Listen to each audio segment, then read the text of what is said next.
Practicing being a troll. Mm-hmm. All my troll practice took place under a bridge. Mine took place in a tree cave. The tree cave? And I turned children into wooden statues. and some witch was all like, throw milk on her. And I was like, milk, my weakness. No.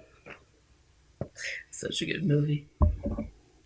So Ernest Goes to Camp. That was the one that I couldn't think of last week. Oh. I was like trying to name all the Ernest movies, and I don't think I saw that one.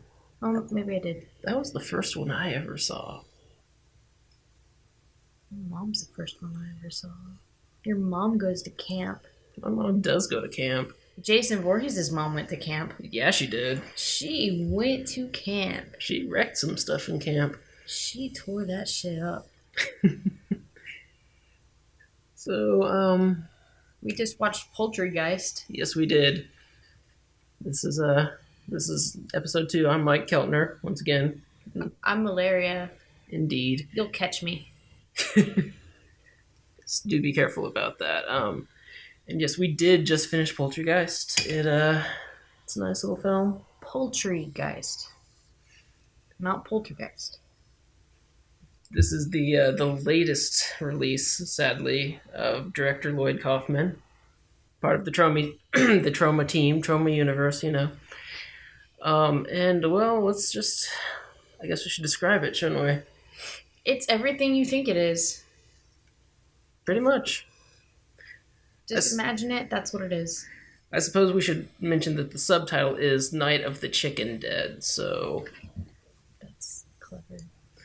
It is, yeah. So yeah, I remember waiting for this movie for a long time because I've always been a Trauma fanboy, and let me tell you something. When you're waiting for those movies to come out, they take forever. It's been 6 years since this came out. One, yeah. So we're waiting for Toxic Avenger 5. And it's been 6 years. Exactly.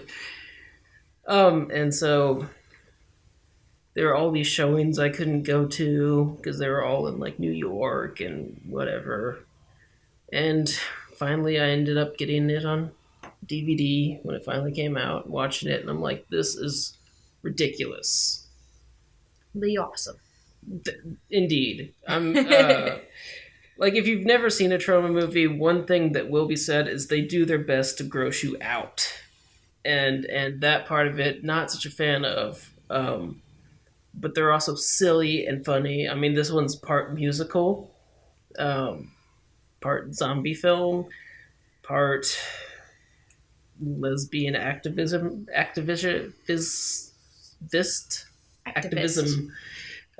I can't talk. You know, just all the things you expect in a good summer comedy. Mm-hmm.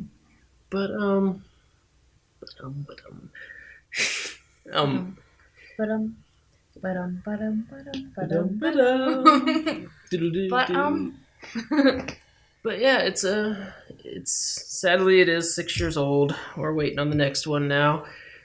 I first heard about Poultrygeist last year. I was actually going to, I think it was at Gen Con. Mm-hmm. It was at Gen Con, and I went to the showing of Cannibal the Musical, and they showed all the previews for all the other Trauma films. And Poultrygeist was on there, and I was like, oh my god, I have to see this. And I just watched it for the first time. It was pretty awesome. This is about my third time watching it. It is centered around a really nerdy guy, and he's one of those protagonists who is kind of retarded. Like, they're like, this is how you defeat the Poultrygeist, and he's like, gee, shut up, woman, you don't know what you're talking about. I wonder if I do this exact same thing, if that will beat them.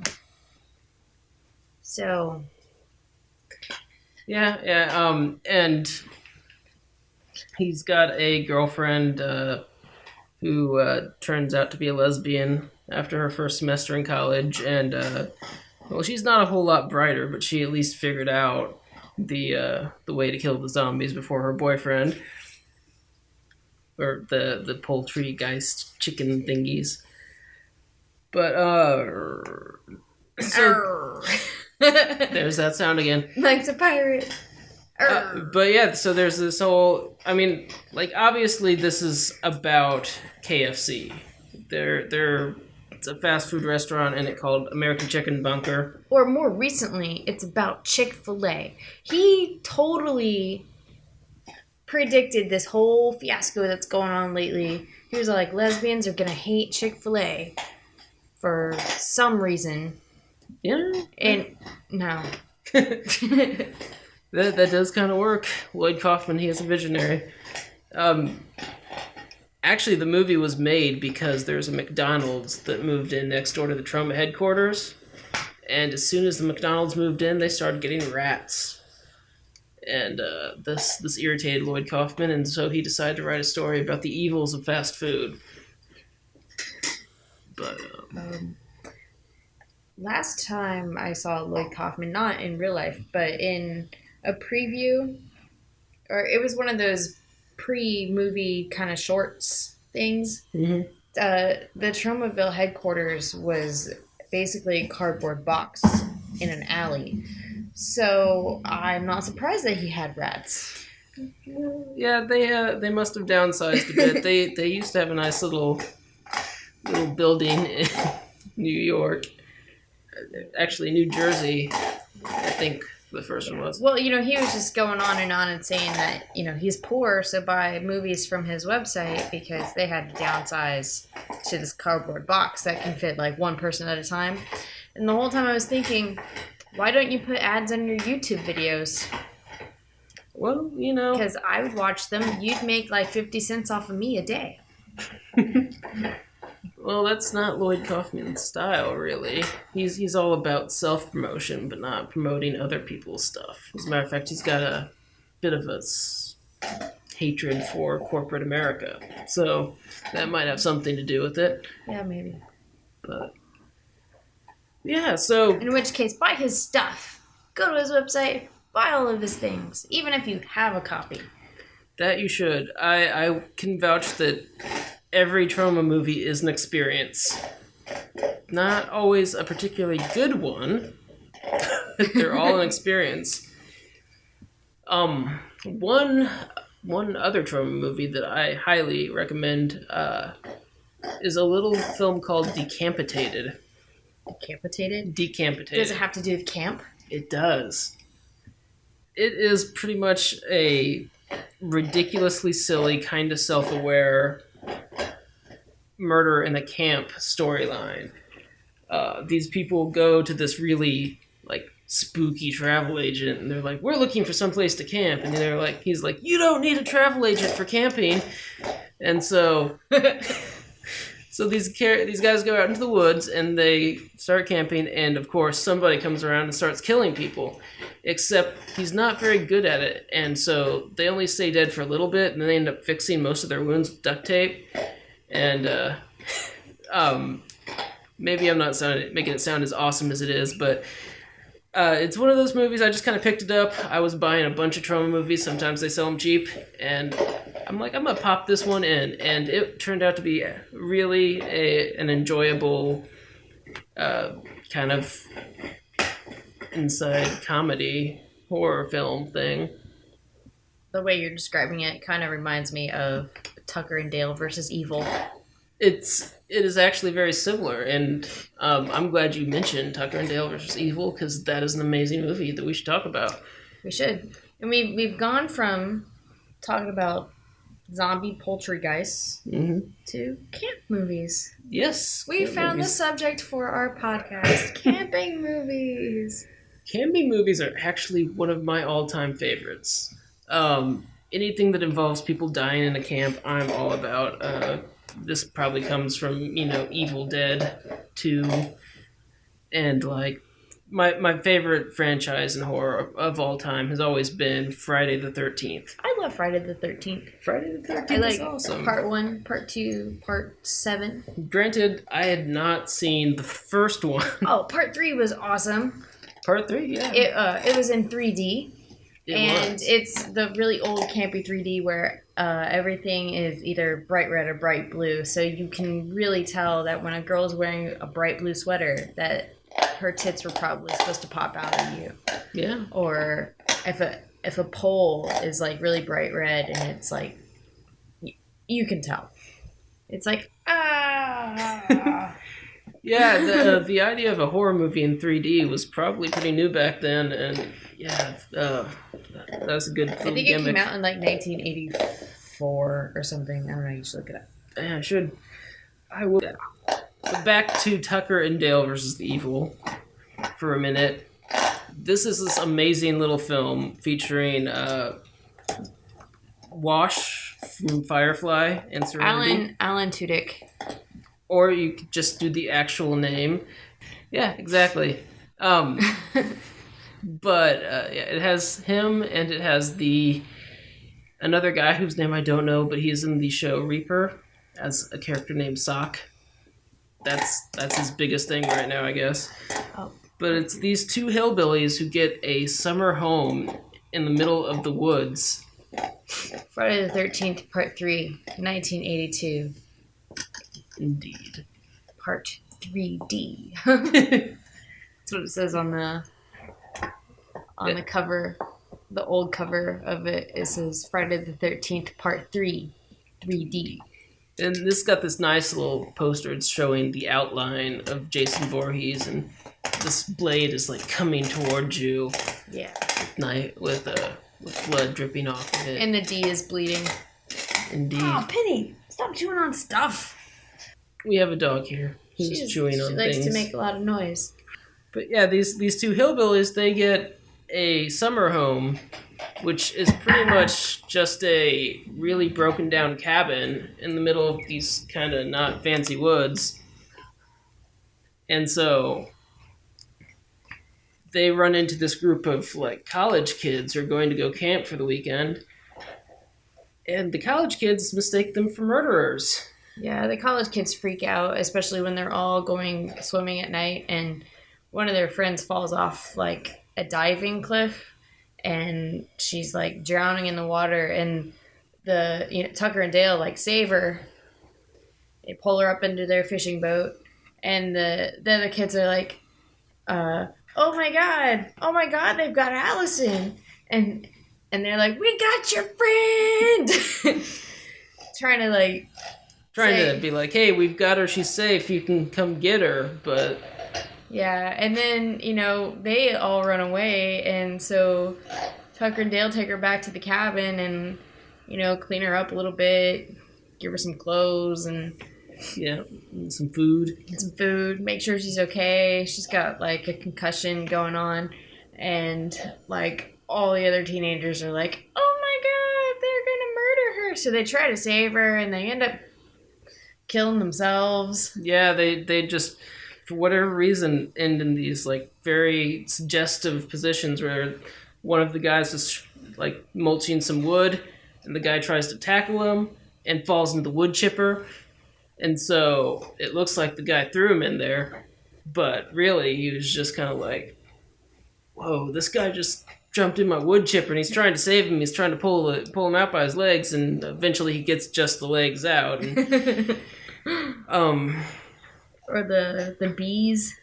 Oh, or they're yeah. running through it, or one of them's chainsawing some stumps or something, and he saws through a hornet's nest, and he's just like, oh my god, there's bees. So he's waving this chainsaw around, getting attacked by bees. The teenagers are like, whoa, crazy dude with a chainsaw. And so he starts running through the woods, and all the kids scatter, and like one of the kids is like running like right next to him, and the bees are chasing them. You can see the bees in the close up, and then the kid just like runs right into a stick. Yeah, and impales himself on this fallen tree, and Like everyone's like, oh no, he murdered Jimmy. Yeah. So, that's the basic plot line, and it's really funny, and it's a good story. It's well done. It's an enjoyable film all the way around. There is an actual antagonist in that movie. We're just telling you the funny bits. Yeah. It's an actual movie. Go see it. We've mentioned a couple of good ones here, going back to the Friday the 13th series. I started off, I think, on Friday the 13th, like 5 or 6. I have no clue exactly. One of them's got one of the Corys in it. That would be 4. Yeah. Corey Feldman is in 4. We're going to see the Cory stack soon. Yes, for those of you who do not know, Corey Feldman owns a stack in Atlanta. It's dedicated to both Corey Feldman and Haim. Yes, thanks to the, after the untimely death of Corey Haim, it became somewhat of a memorial. But yes, Corey Feldman is still with us, and he loves us all. So, all right, I have a huge man crush on Corey Feldman. I always loved his movies. Rock and Roll High School Forever, which is the part 2, was like one of my favorite movies growing up. I liked him in Robot Chicken. I never completely embraced Robot Chicken. I don't remember Corey Feldman in any of the episodes I've seen. Oh, there was a episode about the Corys teaming up and fighting crime. That's cool. Yeah. But, so it took me a long time before I saw the first movie. And like many people, I was ignorant to the fact that Jason Voorhees is not in the first movie. He's in it. He's just not true. The guy. He's not the killer. No, but he's in it because, you see his backstory and stuff, and I guess, statute of limitations. It's his mom. Yeah. This film was made in, 80. Exactly. So if you haven't seen it yet, you it's should. His mom. But you should. Kevin Bacon's in it. Still something you should see. Kevin Bacon, wow. Yeah. He's in it. He is one of the camp counselors. But I have seen many of the terrible Jason movies. Notably, I remember seeing Jason X, where he turns into a cyborg. He's in space. He is in space. He doesn't really need to be a cyborg because he's invincible anyway. But he's in space. And one of the best kills ever is in this movie, where he sticks a girl's head in liquid nitrogen and then smashes her face against a sink. That's cool. But my favorite kill from that movie, one that was iconic with me, kind of stuck with me, is it's not really a kill because it's kind of a hologram, but he takes these 2 girls in sleeping bags and he just picks them up and he swings the sleeping bags into a tree.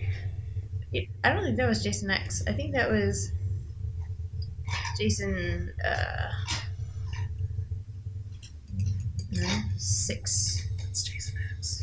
Oh, he also did it in 6. I don't remember it in 6, but or 5 or 4. I will have to watch those again. But now I remember it in Jason X because they're trying to get away from him, so they get him in this holodeck thing, and they put him back at a camp, and he's like, oh, and so he grabs the, and he gets out. Yeah. Well, there is definitely one. It's the one with the psychic girl in it. I don't know which one that is. I think that's got to be the one, but that's not in camp. The psychic girl is on a boat. It's not a boat. Mm-hmm. Jason Takes Manhattan, the one with the psychic girl. Oh no, there's another one with the psychic girl. Wow, how many psychic girls are there? I don't know. But she's the one that, her and her mom and her therapist are going out to the woods and they are staying in a cabin. And she is having these horrible, horrible, visions of people dying. And then... You're right. I remember that. And then, the kids next door are actually kind of nice to her and stuff. Mm-hmm.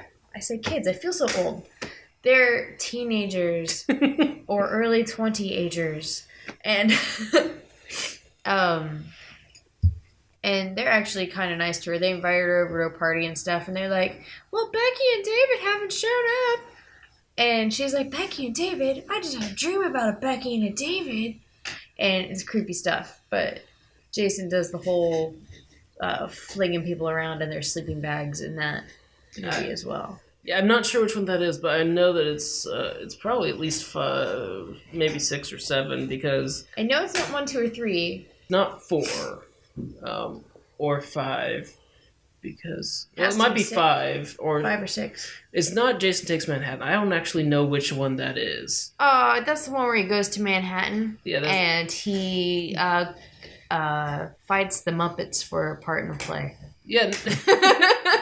That would be scary, because I have a crippling fear of puppets. I just don't remember what number Jason Takes Manhattan is. 8. Jason Takes Manhattan is number 8. Okay. So, final chapter, New Blood. I think it's Friday the 13th, A New Beginning is probably the one with the psychic. At any rate, if you don't know what it is, in the 80s, there were these amazing horror films that were nothing more than just they followed a psycho around as he killed people. I mean, you could say that they're about something else. It's usually a bunch of teenagers go out camping, or they're like partying, or, somebody's got to babysit. And as soon as somebody has sex, the serial killer comes around and starts killing them. They were actually kind of perverted moral tales to some extent, because they always did the thing where if you partied and got drunk underage, or you did marijuana, or you had sex, then you had to die. And so, but yeah, they just... Really, I think, these movies are the basis for a lot of movies that came later, as far as, this moral thing that you're talking about. Yeah?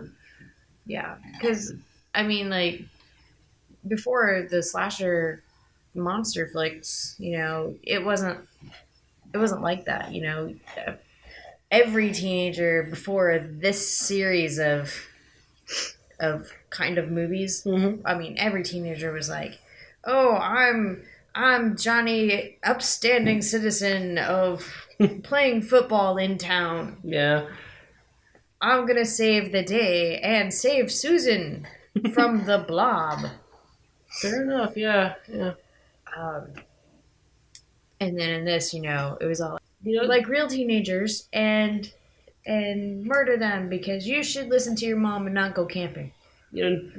I've never really thought about it like that, but now that you mention it, that's been a whole thing in horror ever since. It's always somebody doing something that's probably not well advised. It's like, ooh, a creepy cave that nobody's ever survived. Let's go into Jeepers Creepers. Oh, he's throwing dead bodies down there. Let's go see if there are any survivors. No, Justin Long, don't go in the hole. Shut up, Jessica Biel. Yeah, so, that is an interesting point. But, yeah, they were just the prime examples. The slasher films, there's Jason, Michael Myers, who's in the Halloween films, Freddy Krueger. It's a little bit of a different beast in the Texas Chainsaw Massacre and Texas Chainsaw Massacre. Chucky, yes. The Child's Play movies. Oh, dude, doll movies. Those were weird. I hate doll movies. I never owned a single doll. I always had the animals. No people voodoo doll things. See, when I was 10 or 11, I still loved horror movies, but I was convinced every night when the lights went out that Chucky was going to come out of the freaking corners and kill me. It took me a long time to get over that, too. Oh, yeah, no, dude. My parents let me watch horror movies when I was really, really little. I was afraid of the dark until I was probably about 15. Yeah. And I was convinced that Freddy would get me if I wasn't sleeping right in the middle of my bed. Or if I let my feet dangle off the couch, he was going to get me. Yeah. My mother tried to keep me away from horror movies, keep me in the tame stuff. But every time she'd go out of town or go away for a weekend, my dad and I would watch just about anything we want. And I developed a taste for it. to the point where they couldn't really keep it from me anymore. It's like, oh, this is stuff that I love, must see. But yeah, so I don't know why my parents let me watch these things when I was like 4 and 5. Like, honestly, I look back at it now and I'm like, what were they thinking? Were they thinking? Because I remember sitting there, like, with my parents eating popcorn and just watching, like, Nightmare on Elm Street Part 4, or I don't know which one it was. Could have probably been an earlier one, because it seemed pretty scary. Which one was the one, if you know, where some lady is walking on like a red carpet, and the red carpet like starts to eat her, like she starts to sink into it? I don't know. I'm not the right person to ask about the Nightmare on Elm Street series. Yeah. I've been too creeped out to go back to the series since then. I've seen 1 and 2 again because, you know, you have to watch Johnny Depp get murdered, and 2 because it was the only one at the video store at the time that I rented 1. So I got those 2. And then I've seen A New Nightmare and Freddy vs. Jason, which I think was crap. And by crap, you know, I mean, definitely a B movie. Don't watch it if you think you're going to get scared. No, yeah, I guess it's not a scary movie, but... Because, you know, they will never ever let teenagers wear hats in school. I don't know why those teenagers were wearing hats in school. It's a safer town than ours, I guess. They weren't worried. Safe? They're getting murdered by nightmares. Yeah, but, you know, like, they didn't have to worry about gangs. It was just all... It's like, the kids are all right. We don't have to worry about the kids being jerks. We just have to worry about the monsters. And so, you know, they're not going to live long. Let's let them have hats. Yes, our logic is infallible. So camp. But yeah, no, so the Friday the 13th, I think, was one of the first, well, not one of the first, but like one of the things that solidified camping into horror films. Oddly enough, I was never actually afraid of camping, because I used to go camping all the time too. Oh, I was never afraid of camping, but I've never been a fan of it. You can't get me to camp now, but it... You want to go camping? No. Okay. There's bears. There's no bears, just raccoons. Camping. I didn't do a lot of camping when I was younger, just because, like, it's hot and sweaty and, like, or it's cold. When I was in Boy Scouts, we went camping, and it would be freezing at night. Yeah. Boy Scouts probably ruined it for you. They were probably, like, sneaking into your tent at night and stuff. I can tell you exactly what ruined it for me. One night, it rained like nobody's business. And the very tail end of my sleeping bag was hanging out the end of the tent. I don't know how this happened, but it soaked overnight. I woke up frozen and wet and just like, it's like never again. I've had many raining camping adventures. The last time I took my dog, there is no dog, only Zool, to camping. It rained that night. It just poured and it rained, and he is freaking out because he's never had to sleep outside before. He's an inside dog. And he was just like flipping out. He's like, "Why is it so noisy? What is hitting the tent? I want to get out of here." And I was like, "No, Fluffy, you have to lay down." He's a big old German Shepherd, so it was really difficult to get him to calm down and not tear the tent down. Good dog there. But so yeah, other notable good camping horror films, Sleepaway Camp series. This interesting series about this boy who dresses up like a girl and kills people who don't treat camp with the respect that it deserves. Wow, really? Seriously, yeah. Wow. I have to see that. It's like a Boy Scout, you know? A Boy Scout, wannabe Girl Scout who is totally into getting his badges. Yeah, he's like, he wants people to want to do sing Kumbaya, roast marshmallows. Of course, he's surrounded by people who's like, we just want to kind of go have sex with each other, or, you know, like just That's smoke not how pot. you go camping. And so yeah, he gets all bent out of shape because there is no true camping spirit, and he murders people. You know what I heard? What's that? This week, I think the best film of all time,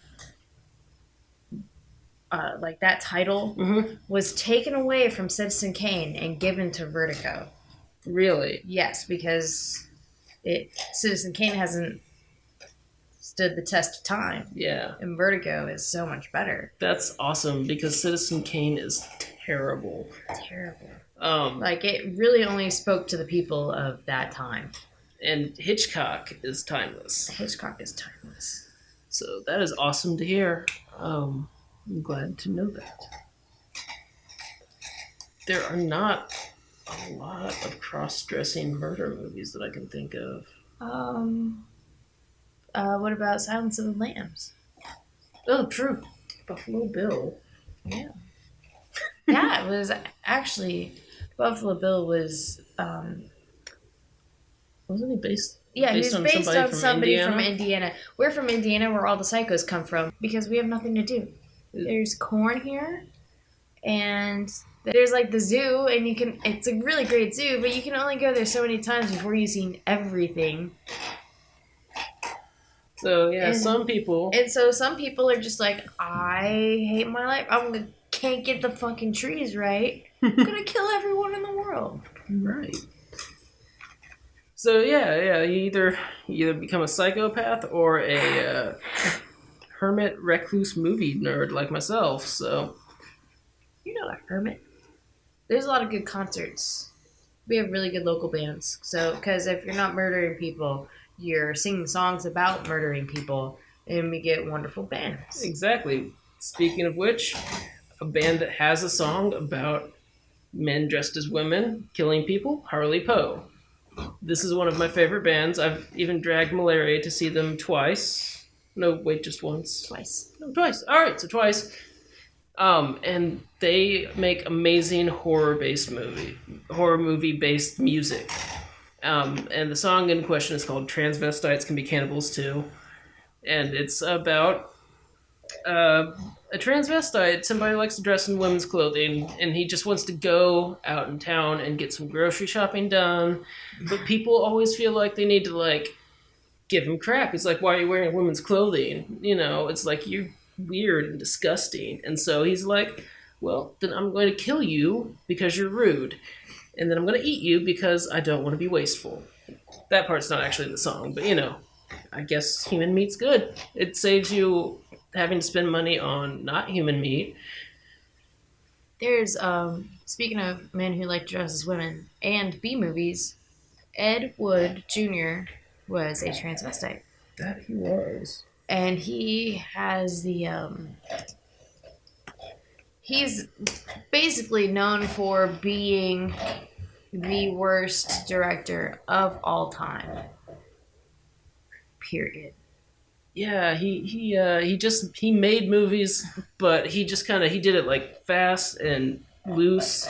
He'd get scenes in one take that like he should have had reshot. no money, really, and he conned a lot of people into giving him enough money to make a film, and he actually like totally exploited Bela Lugosi in his final days. Yeah. And he was like, dude, you're on morphine. I can give you money for morphine, so will you just take this one shot, like, in this film for me?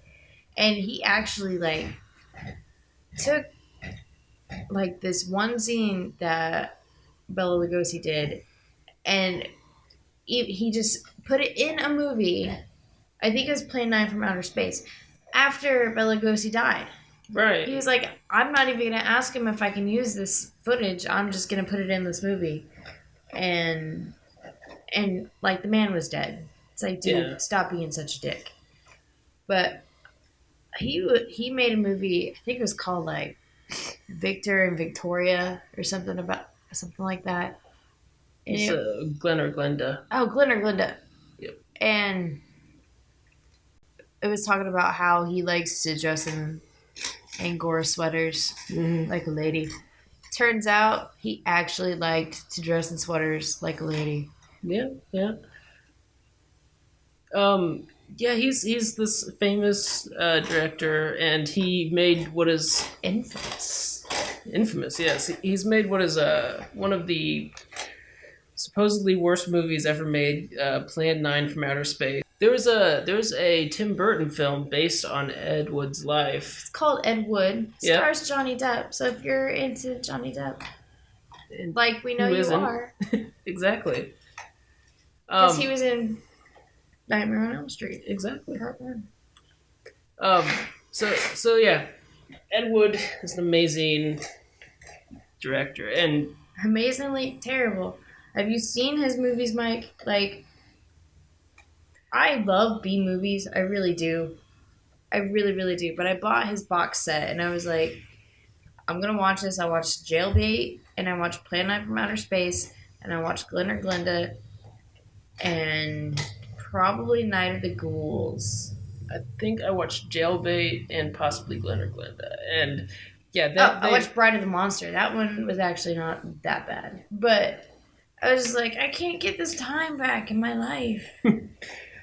yeah, he was notorious for bad production quality. I remember specifically there was like a newspaper shot, and they clearly had typed something out on a piece of paper and put it on top of the newspaper. It was clear as day, but it got the point across. But you could tell that it was such a prop. Yeah. In Plan 9 from Outer Space, they had a graveyard that was literally like foam gravestones. There's like 3 or 4 foam gravestones, and they had police officers walking through it, and then they would take another shot of police officers walking through the same set, going the opposite direction to make to make it look like it was a huge graveyard, and to make it look like these were not the same cops. Yeah. Now Ed Wood, this doesn't make any sense whatsoever, but for whatever reason, when I think Ed Wood, I'm also always reminded of John Waters. Because they kind of look the same. All right.